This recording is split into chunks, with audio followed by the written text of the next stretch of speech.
If I asked you what your philosophy is, you might say, I don't really have one. But here's the thing. You actually do.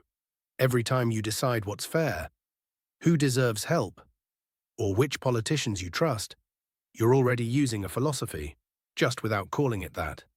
In this series, I want to make that invisible layer visible.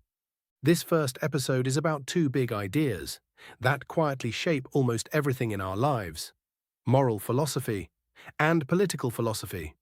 Don't worry, we're not going to memorize names and dates. Think of this more like getting a map, a way to see how your own values connect to the systems you live inside. Let's start with moral philosophy, or ethics. At its core, it's about a very human set of questions. What is the right thing to do? What kind of person should I be? What do I owe other people? Different eras answered these questions differently. Ancient thinkers like Plato and Aristotle focused on virtue, qualities like courage, wisdom, and moderation that make a life go well. Later, religious traditions tied morality to salvation. Doing the right thing was also about your relationship to God. Then came the Enlightenment, where philosophers tried to ground morality in reason, in principles any rational person could, in theory, agree on. In the 19th and 20th centuries, new voices stepped in.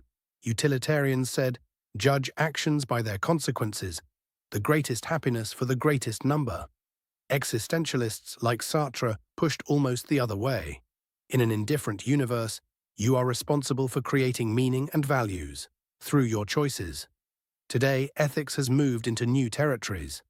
Bioethics, environmental ethics, the ethics of technology, questions about genetic engineering, AI, and the climate. All of that is still moral philosophy.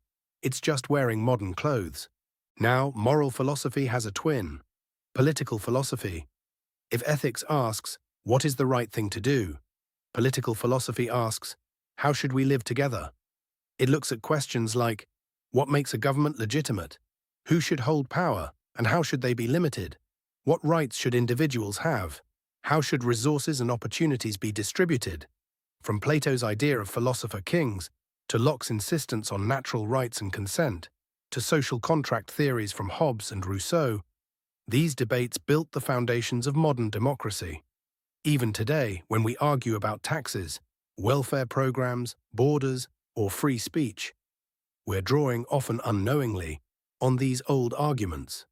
Think of Karl Marx's critique of capitalism, or Rawls and Nozick debating what a just distribution of wealth looks like. Those aren't just academic fights. They sit quietly underneath real policies, elections, and protests. Moral and political philosophy are different, but they're deeply entangled. You can think about your own character, honesty, kindness, integrity, without talking about the state, and you can debate voting systems or constitutions without mentioning personal virtue. But in practice, they bleed into each other. Your moral sense of what's fair shapes what you see as a just law, and the political system you live under shapes which moral choices are even available to you in the first place. Take justice. As a moral idea, it's about treating others fairly. As a political idea, it's about courts, prisons, welfare systems, property laws, borders. Or take freedom. Morally, we might say people should be free to pursue their own version of the good life. Politically, that becomes a question of rights, protections, and limits, what the state can and cannot do to you. So the line between personal values and politics is much thinner than it looks. All of this might still sound abstract, so let's bring it right into the present. Right now, we're dealing with AI systems, making decisions about loans, jobs, even policing. We're facing climate change, mass surveillance, data collection, growing inequality. Behind each of these is a moral question. What should we value more? Efficiency or fairness? Security or privacy? Profit now or the planet later? And a political question. Who gets to decide? Under what rules? And who is held accountable? Moral and political philosophy don't give us easy answers. What they give us is a language and a set of tools to see what's really at stake. In this series, I want to walk with you through the history of these ideas, from ancient Greece to our digital age, and show how they quietly structure the world you live in.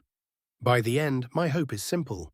that you'll hear the word philosophy and no longer think, that has nothing to do with me, but instead, this is the stuff my life is already made of. If that sounds like a journey worth taking, stick around for the next episode, where we'll start at the beginning, with the historical story. That ties it all together.